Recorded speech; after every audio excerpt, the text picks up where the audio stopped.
Greetings, dear ones. I'm KRYON of Magnetic Service. I'm back.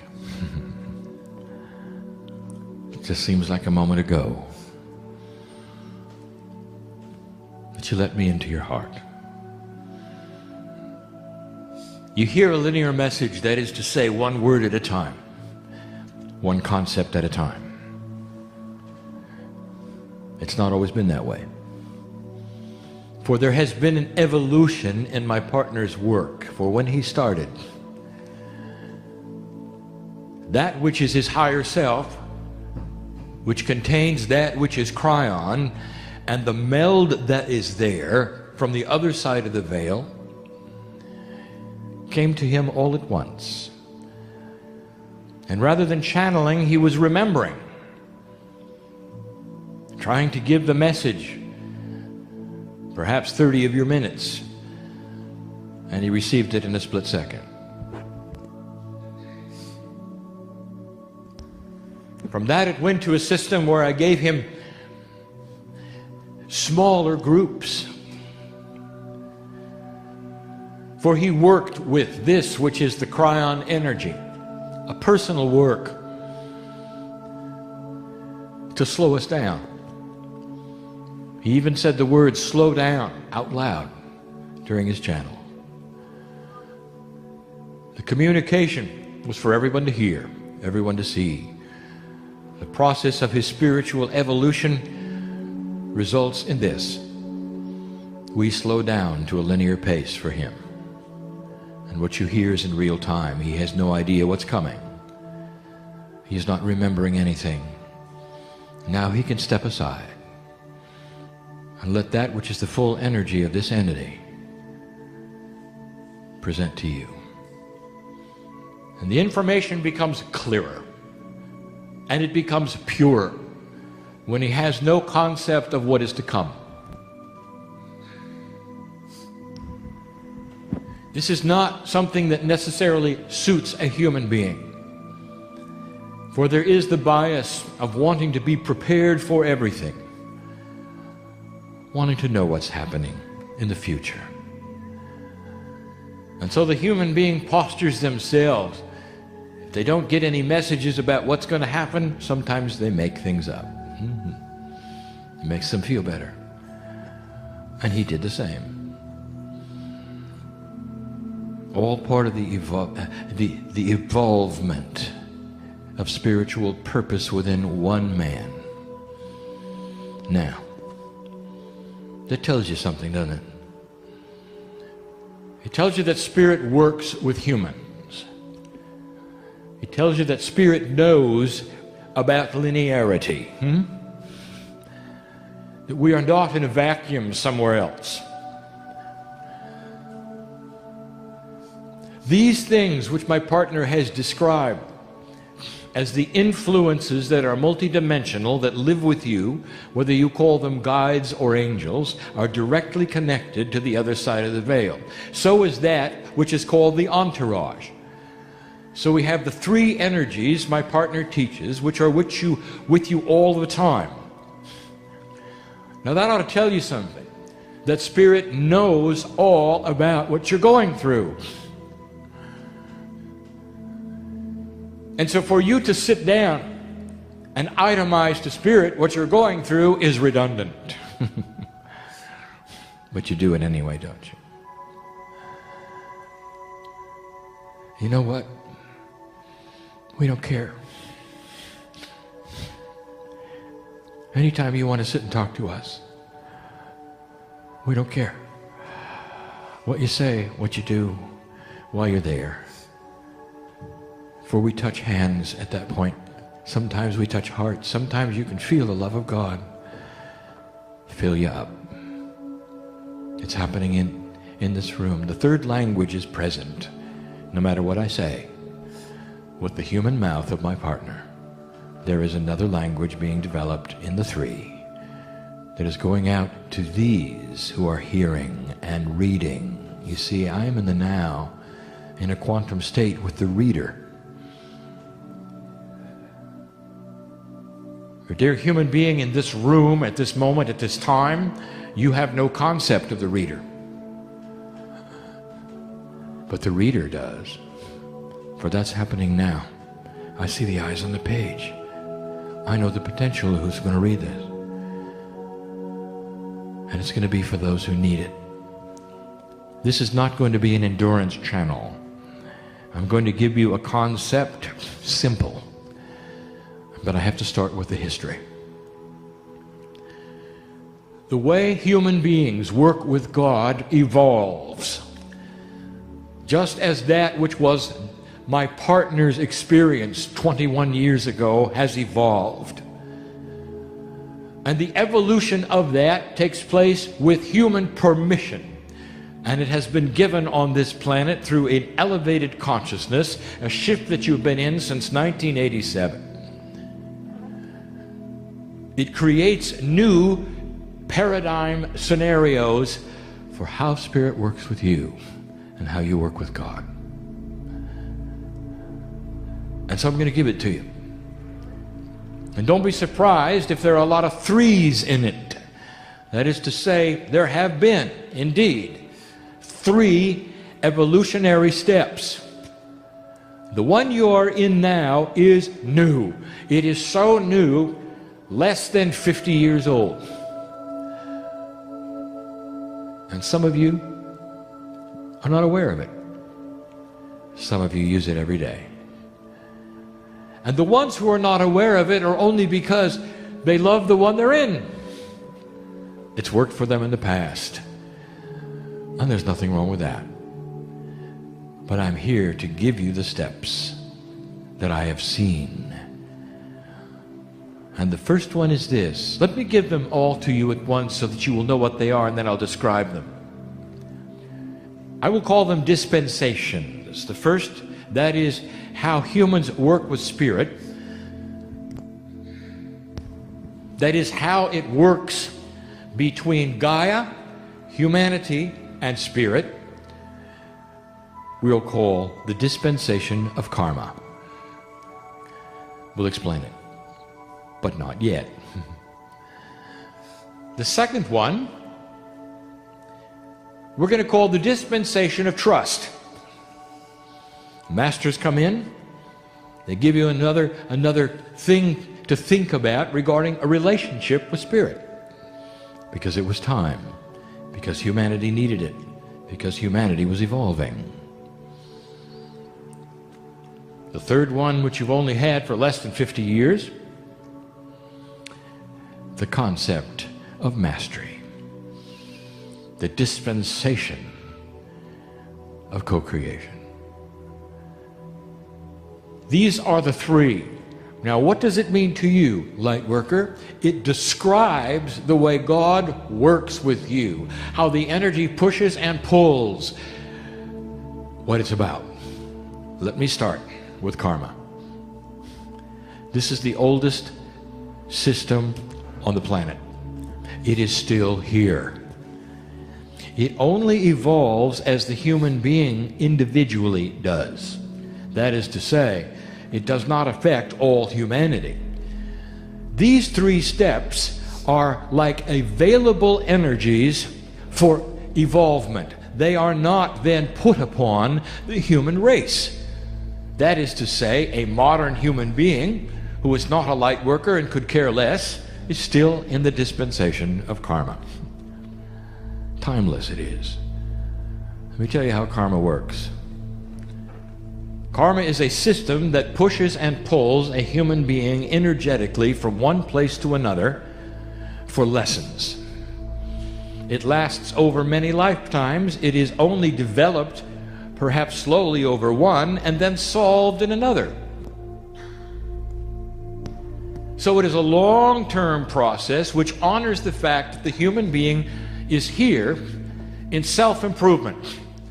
So it develops problems, throws you together in interfaces you would never have designed yourself in order to push buttons so you'll react.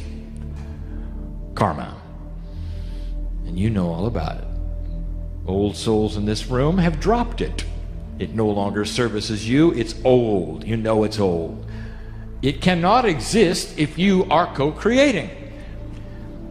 If you were in a lifeboat, karma is the thing that takes the tiller, that which steers the boat, and steers you right into trouble.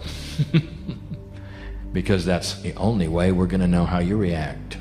Karma. All of you have experienced it, for you're born with it.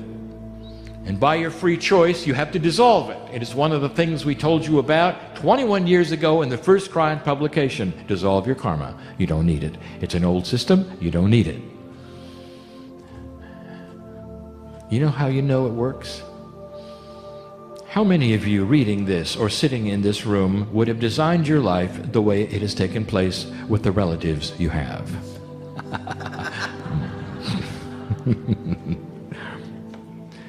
I have heard you cry out and say, if it's true on the other side of the veil that I designed my life before I come in, what are these people doing in my family? The sand in your oyster, often the one that has your blood. That's karma at its best. Karma at its best. And there it is for you to look at. And by the way, if it's still pushing and pulling you,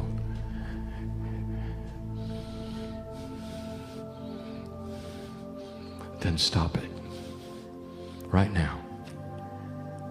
Permission from Spirit to dissolve all karma. You don't need it. Listen, you don't need it.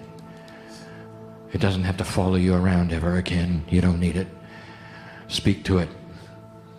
I hereby drop that, which is the energy of those issues that follow me from life to life that I've always had. I don't need to have those buttons pressed anymore.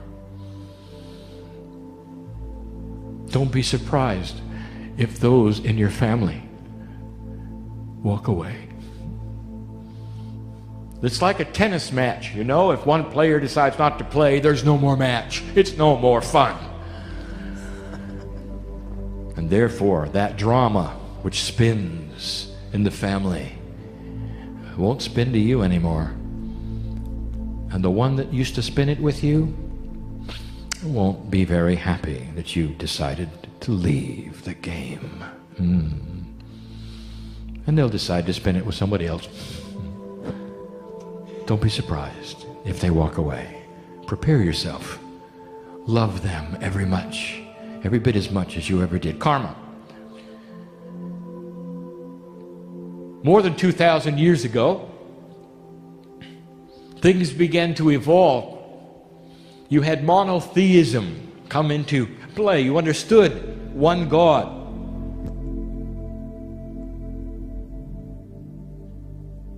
You understood one relationship. You understood a communication with one energy, which is creative force. You begin to shift, begin to change. You begin to trust.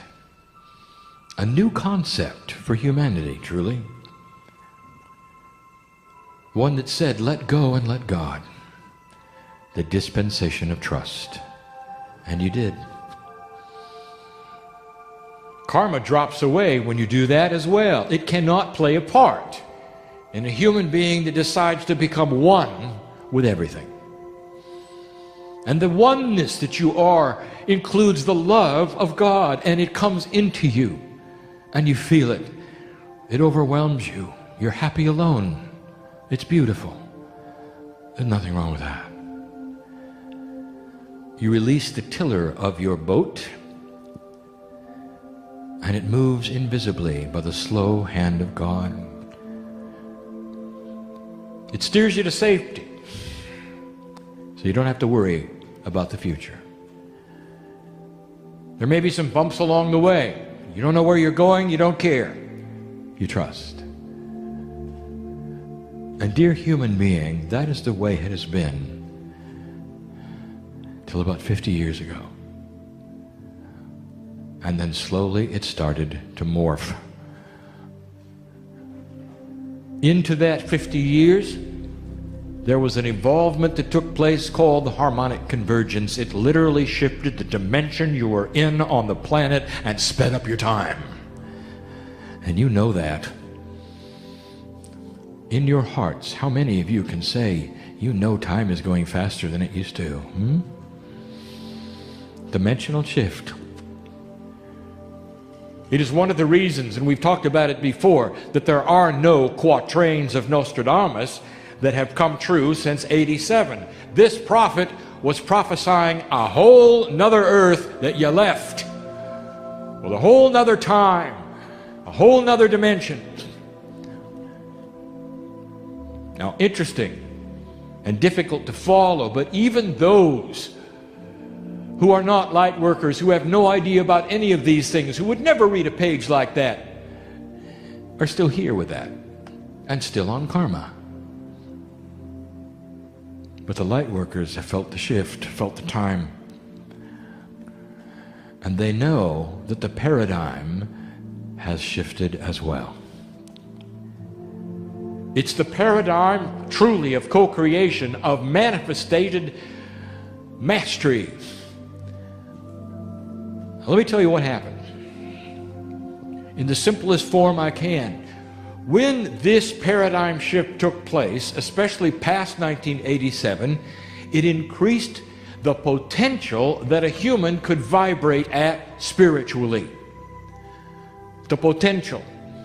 Nothing came down and laid itself upon the human being that made them vibrate higher.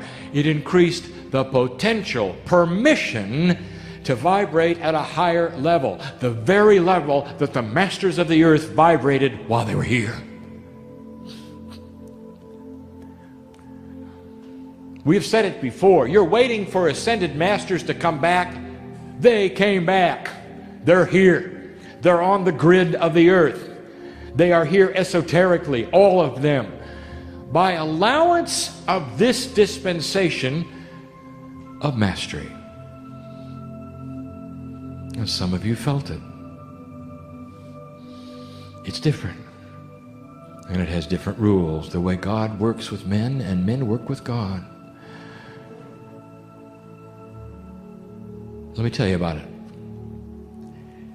A human being who decides that they are going to, with permission, given, vibrate higher, will do so. By the very intent, it begins. There are no steps to accomplish. There are no exercises to be part of, because this is part of intuition. We're going to use that word again in a moment. That intuitive part of you has increased in its power, in its vibratory rate, and can push you into a higher vibration gradually, if you choose, or all at once, if you don't mind getting sick. And some of you have. A human being who vibrates faster has a different cellular structure attribute. It has to. The DNA knows it, you know it, your body knows it. A human being in that state suddenly has the information available for them to pull upon their Akash. We've said it before. To work with that which is multidimensional. We've said it before. That didn't exist in Let Go, Let God.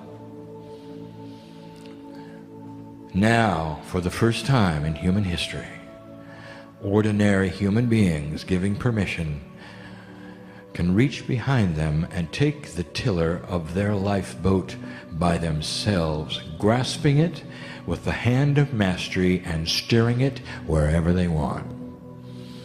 Just like the masters did. That's the difference. It changes.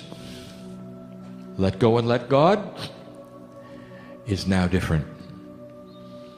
It's going to take different tools. Now, what's the difference? What's wrong with let go and let God? And I'll tell you, nothing.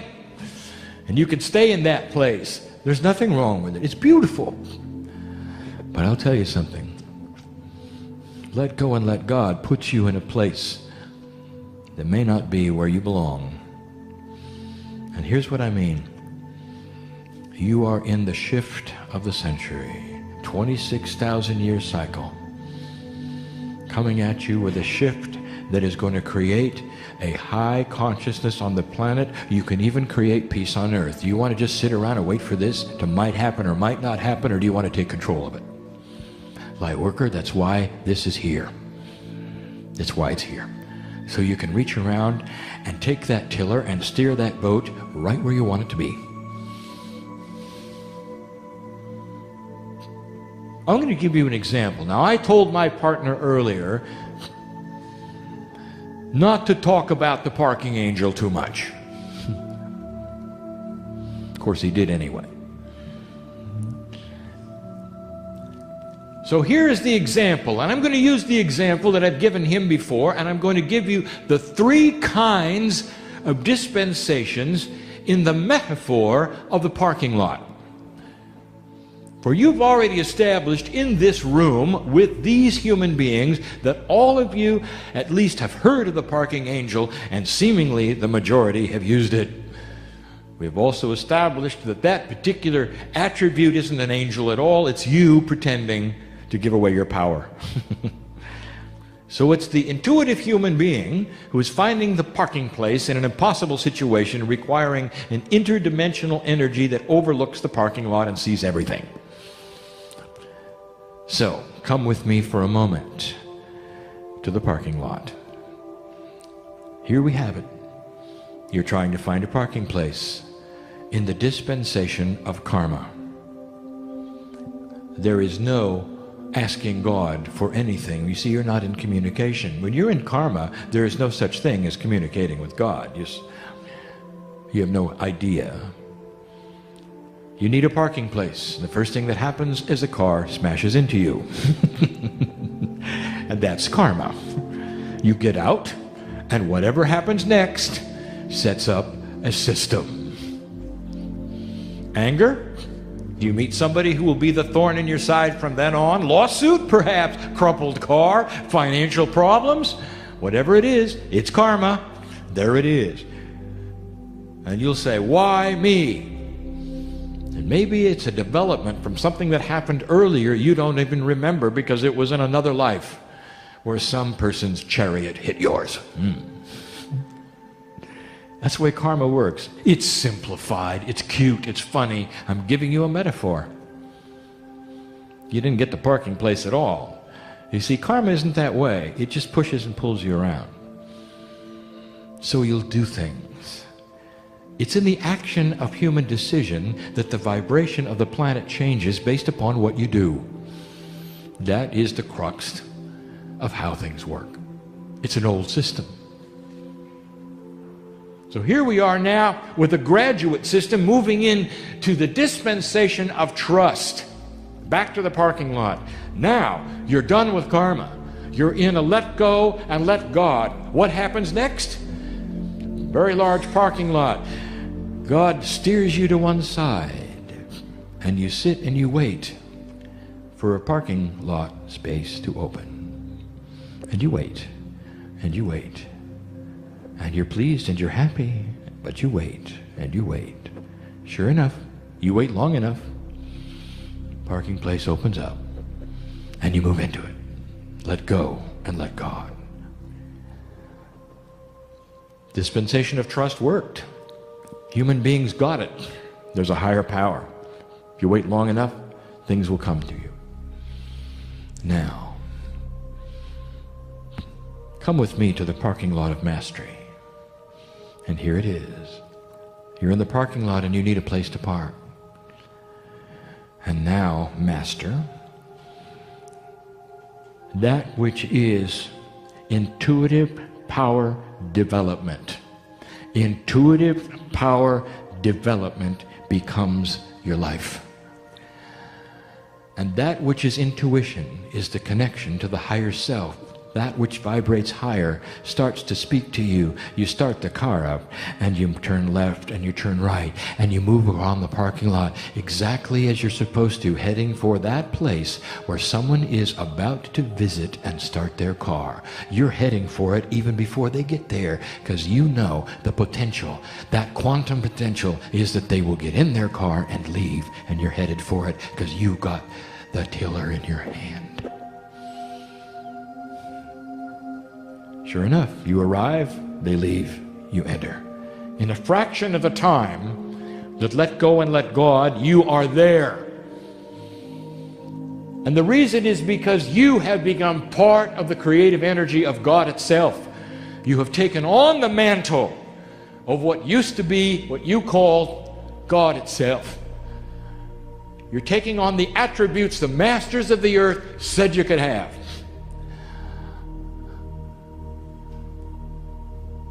Many of you love that which is the Christ.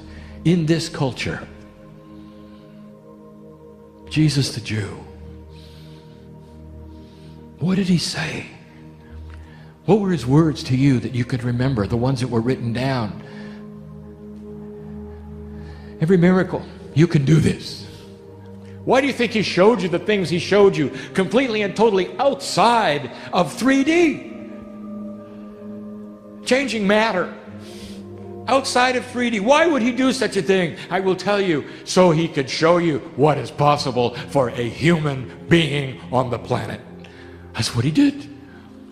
He says, I'm the Son of God and so are you. It's what he did. It's right there for you to see. And you sit in that energy. Now let me tell you the key. What do you have to do to energize this mastery? You have to depend on synchronicity. That which you cannot explain, which seems to be random. You count on things that seem random, difficult to describe. It is. But let me do it. And I'll do it this way. I'll do it in the room. Who is in here who has a solution to a problem you might have?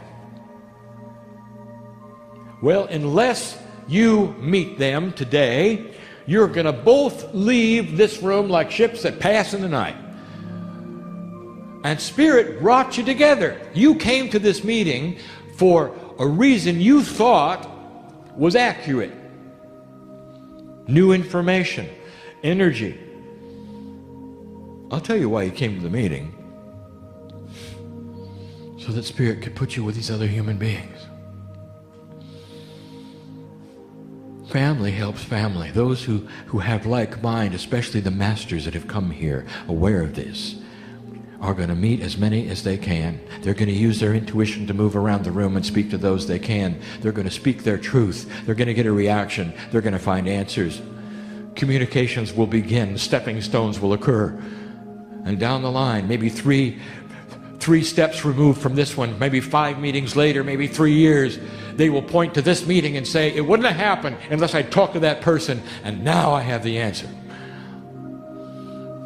It even happens with partnerships. Romance, business, jobs, income, practical things that need to be accomplished in order for you to move forward, dear one, and get to places you'd never get to with let go and let God. I won't say the words time is running out. That's not what I want to say, but I will say this. Time is of the essence. Old souls are awakening. Why do you think you're being worked on at 3 a.m.? What is that about? It's an amping up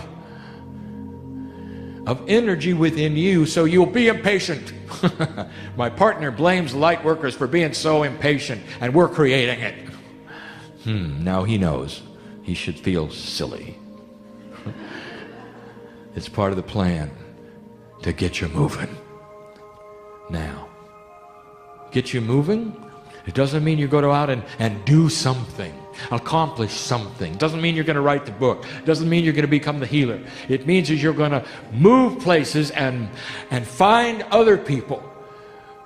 That together you will then create a brighter light on the planet. That's all it means. A brighter light. Move from here to there. Facilitators who are already facilitators will have a greater facilitation because of this. Moving, doing. It will create the income you need. It will create the joy of knowing you're solving your own problems with the essence of Spirit that is formally let go and let God. I want you to look at it this way. As you put your hand on that tiller of your own life, of your lifeboat, there is another hand that's going to come around it. Oh, can't you feel it? There's nothing better than this. Two hands on the tiller. One of them is giving you hints. That's the one that's God. You are the other hand, the one that's going to take it and turn it left or right. Between the two of you, you're going to go to the right place. That's what we wanted to tell you tonight. You're evolving. There are those who will criticize this message, for I see them already. In love, I see them already. And they will say, this is not right, KRYON. God never changes. How can you present such a thing? God never changes. The same yesterday, today, and forever. How can you say that?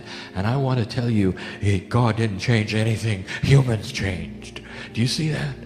Human being, you're closer to us than you've ever been before. Old souls, you are developing that energy which is the same as the Christ. It's the same that of the masters going back as far as Elijah, who was so tuned in, he could even select the time of his melding, which you call ascension. Those are the masters of the planet who taught you these things. And here you are. Now do something with it. And if you do, I can promise you peace on earth. That is the potential. Perhaps not in your lifetime, but you'll be back to see it. You're all coming back. And you know why? Because when you're on the other side of the veil, you have the mind of God and you wouldn't miss it. Do you really think you're done? If you really think you're done, and you might say, well, I thought so. This has been a hard time. You never have to go through it again. Everything you learned this time, when you awaken next time, will be in the bag ready to go. Is that all right? Old soul, you're going to awaken enlightened. That's because the vibration energy of this planet, you never have to learn what you learned before. You're going to awaken enlightened. By the time you're 3 or 4 years old, you'll hardly wait to go. Your parents won't have any idea what to do with you.